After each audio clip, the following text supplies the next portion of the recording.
Sampurasun, balik lagi ke SHK, punya tema apa sih fungsi aparatur negara, pejabat negara. Pokoknya orang-orang yang di atas sana yang kursinya pada puluhan juta. Lo tau dari mana kursinya puluhan juta? Ada. Tiba-tiba kursi pecel lele ini, yang merah-merah hijau itu. Nih mas, pertanyaan mereka nih mas ya. Nah, Lah, nggak enak ini dilihat kita cuma jawab ya. Jadi jangan baper lah. Yang hanya kita jawab ya kan. Mas, kalau menurut situ apa sih fungsi aparatur negara nih? Anggaplah yang paling dekat sama kita, jangan dekat banget, karena bahaya. DPR lah gitu, DPRD. Fungsinya mereka. Soalnya nggak kelihatan fungsinya. Ya itu tadi mau gue jawab, sebenarnya nggak ada fungsinya sih sebenarnya. Ya, tapi kalau nggak ada mereka kan pemerintahan kita bagian daerah yang cukup luas disebut dengan provinsi nggak berjalan katanya. Kalau buat tuh gini, bukan berarti semua anggota yang kita sebut wakil rakyat, ya entah juga mewakili siapa. Kalau buat gue sih, sebagian besar ya, nggak semua, tapi sebagian besar kayaknya lebih mewakili partai, kepentingan partai. Entah itu partai apapun lah. Cuman buat gue pribadi, secara fungsi, nihil. Secara fungsi nihil. Maaf ya, bapak-bapak, ibu-ibu, kita ngomongnya begini. Jadi, memang kenyataannya seperti kayak begitu. Banyak undang-undang yang memang mandek, mangkrak sampai sekarang. Ya kan itu fungsi mereka, tugas mereka di situ ya.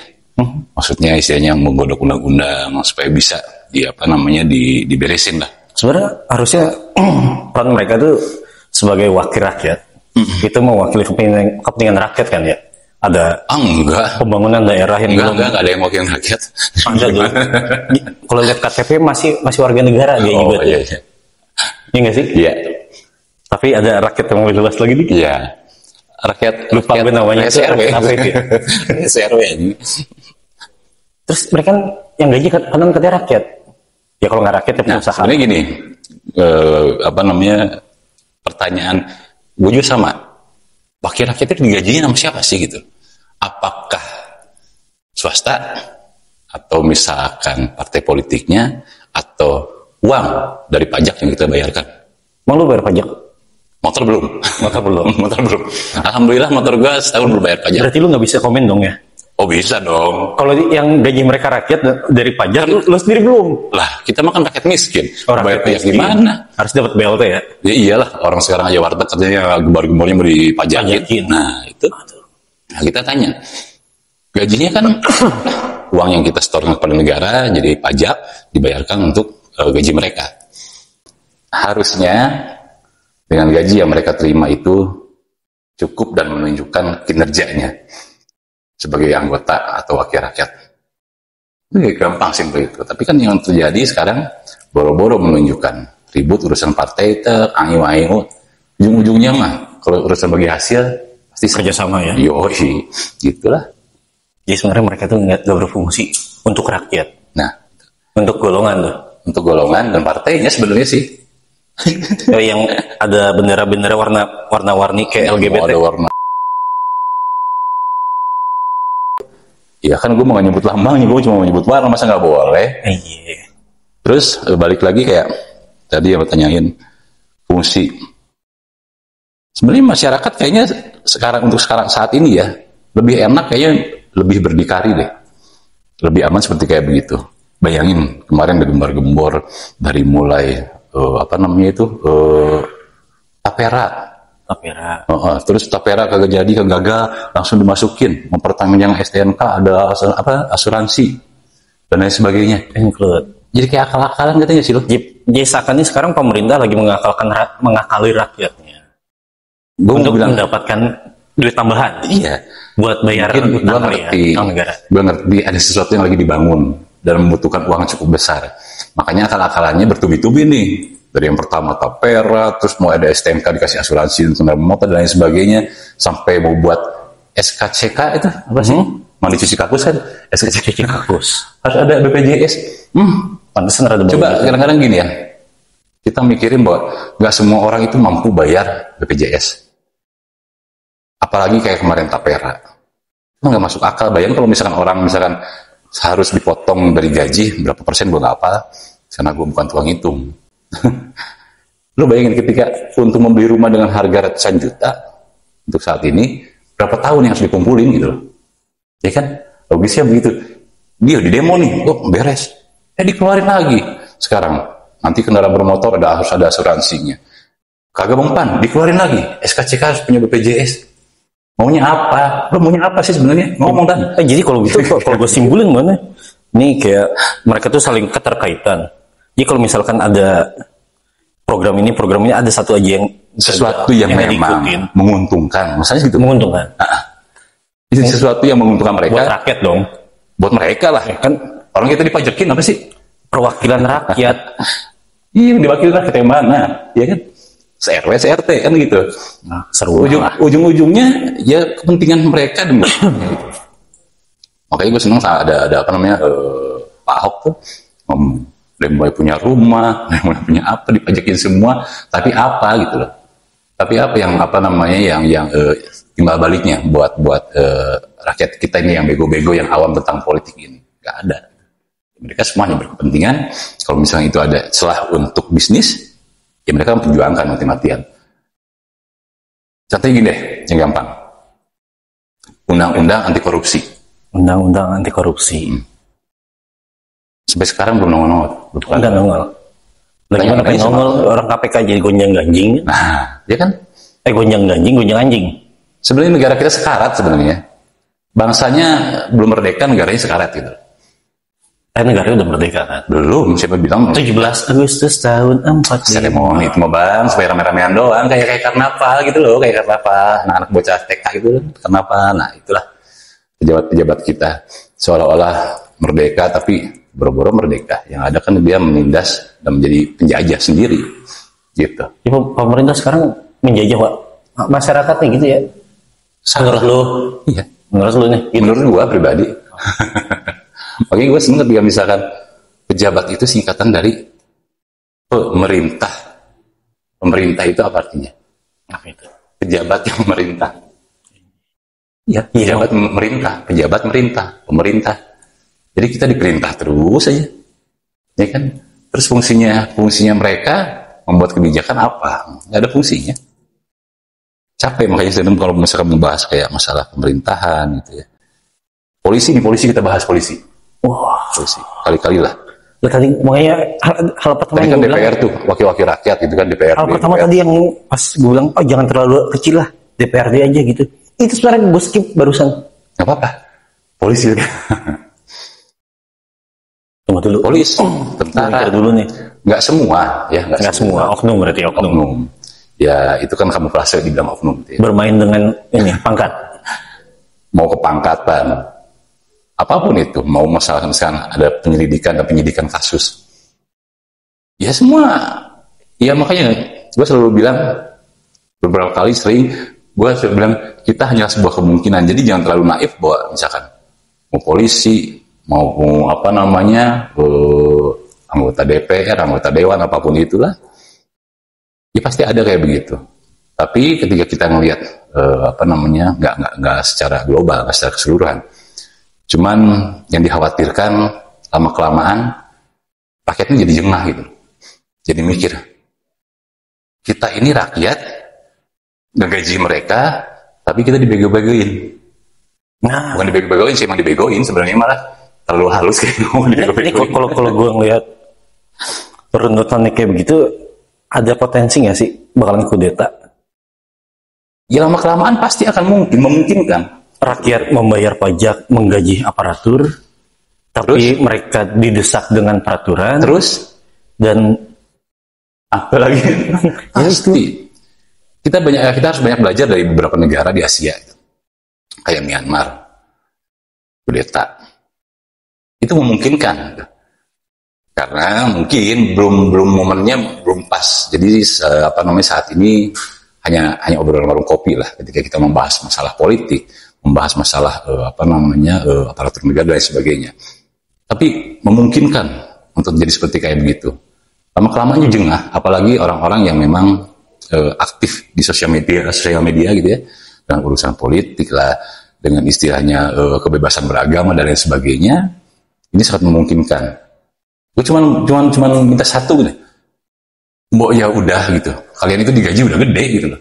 Kalian dapat duit udah gede, nggak usah cari proyekan, nggak usah nyusahin rakyat yang memang nggak punya duit kayak gue sama dia gitu kan. Gue nggak punya duit nih, disusahin.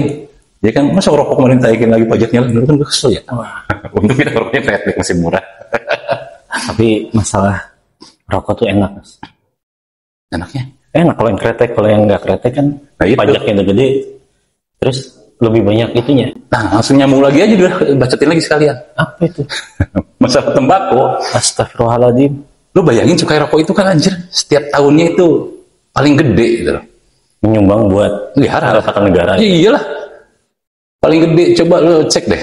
Dari mulai pajak STNK, pajak kendaraan bermotor, dan lain sebagainya. Tembakau itu salah satu yang paling besar menyumbang untuk negara. Nah, kenapa dipersulit gitu loh? Untuk petani-petani tembakau di Temanggung dan di provinsi lain. Kenapa kayak pemerintah itu tidak menjamin kesejahteraan rakyatnya, tapi mempersulit ketika ada petani-petani yang ya kecil-kecil gitu ya, petani-petani lokal, mereka melakukan kegiatan, misalnya beternak, bertani dan lain sebagainya, itu dipersulit. No, ada nih. Kenapa nggak mendukung? Terus tiba-tiba ada yang demo anti asap rokok. Woi, itu mobil loh sama motor. Coba lu demo, itu yang namanya asapnya banyak banget. Ya, nih saya pas ngomongin tembakau nih, bacotin gitu ya. Ngomongin tembakau nih. Terus ada bukan aparatur negara sih sebenarnya ini mah. Petani, harga yang dikendalikan. Tapi yang mengendalikan kan bukan pemerintahan nih. Iya. Paling namanya cukong, pengepul, bandar. Kan brengsek ya. Bandar rumahnya gede-gede. Petani miskin. Sampai sekarang, jangan kan petani tembakau, sayur-sayuran pun sampai sekarang, karena di rumah gue masih di kampung, sama kayak begitu. Yang gede itu bandarnya, yang kayak itu bandarnya, petaninya miskin-miskin. Terus pemerintah kagak ada ambil-ambil gitu? Iya, kagak mau lah, ngapain juga ngurusin petani pemerintah ya. Tapi kan lucu, Bor. Kalau misalkan proyek banyak gede. Kalau pemerintah tuh bisa bikin badan, gue yakin sih ada.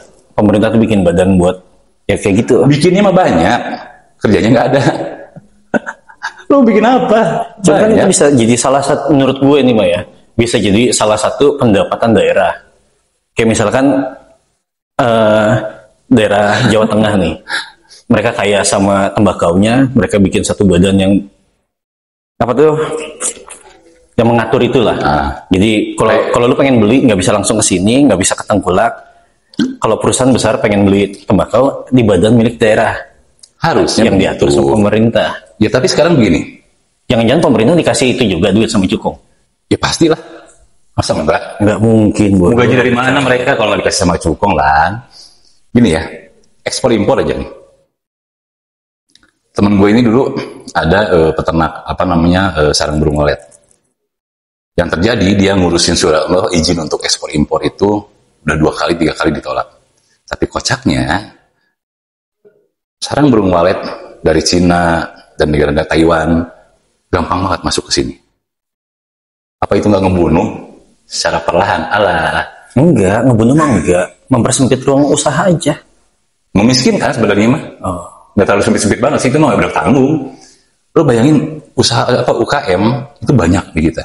Yang jadi soal perizinannya ketika mereka mau urus dibuat ribet. Makanya ada bahasa kan begini, kalau ada yang susah ngapain dipermudah, ya kan? Nah itulah aparatur negara kita seperti kayak begitu udah. Tapi gue tetap positif nih. Kalau gue tetap positif. Nah, maksudnya gini, ini sebagai buat pemerintahan kita gitu loh. Jangan terlalu banyak program tapi nggak ada yang jalan. Banyak program tapi ini dipermainkan gitu. Dan sekarang ini teknologi ini ngebantu banget masyarakat mendapatkan berita, informasi tentang bagaimana perkembangan di daerah, di kota-kota besar. Jangan berpikir bahwa saat ini itu masyarakat masih bisa dibodoh-bodohin gitu. Coba deh kita tanya sama teman-teman atau saudara-saudara kita yang ada di kampung. Mereka udah bisa kok bacotan politik kayak begini lancar.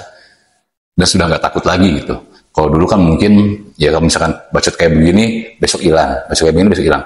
Kalau sekarang menghilang, gampang di sosial media, viral. Bener juga sih kalau begitu. Maksudnya gitu lah. Maksudnya ini kan kita mengkritisi itu bukan berarti kita nggak cinta sama negara ini. Ya gue mah cinta sama negara ini gitu ya. Cinta sama bangsa ini. Gue nggak cinta sama pemerintahan ya. Ini tapi kita cukup tidak adil kalau kita cuma mengkritik tapi tidak memberikan solusi. Nah, Walaupun situ rakyat kecil, kira-kira buat skup paling kecil aja nih. gini, untuk UMKM dulu ya. UMKM nih. Coba kita tiru beberapa daerah atau beberapa provinsi di Cina. Petani hanya diberikan tugas bahwa kamu hanya menanam, merawat hingga panen. Urusan jual pemerintah yang handle, pemerintah daerah anggap seperti kayak begitu. Nah, ini solusi yang kecil. Biar apa? Petaninya sejahtera. Nah, ini mah petani mau ngurus misalkan mau jual hasil taninya atau panennya harus ke bandar. Coba dia tanya sama mungkin ada teman-teman yang memang tinggal di desa, di kampung-kampung, coba tanya. Pasti mereka nggak pernah jual langsung ke ke pasar gitu ya, atau misalnya ke supermarket lah, nggak.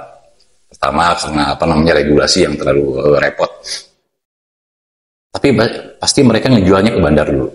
Ditampung di bandar, yang kata lu bilang tadi, pengopo, cukong dan lain sebagainya, kumpulin di situ dengan harga yang sangat minim. Nah, pengalaman lo kan waktu di kopi begitu. Lo keliling, nah ini tuh keliling Indonesia ngurusin kopi Dulu. dan kejadiannya sama kan? Kurang lebih. Ada bandar di situ kan? Ada bandar. Nah, itulah yang jadi masalah. Coba tolong pemerintah daerah sebenarnya dari mulai tingkat kecamatan lah, anggaplah gitu ya, tingkat kecamatan aja. Kalau misalkan buat satu koperasi yang benar-benar di manajemennya benar-benar dijaga dan profesional, pasti banyak petani kita yang makmur kok gitu. Oh, jadi ini Agraris sama maritim kurang apa sih di Indonesia gitu?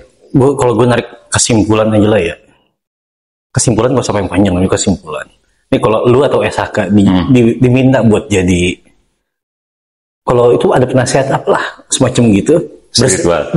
Siap nggak lu? Penasihat spiritual apa gimana? Ngomongnya bener. Spiritual.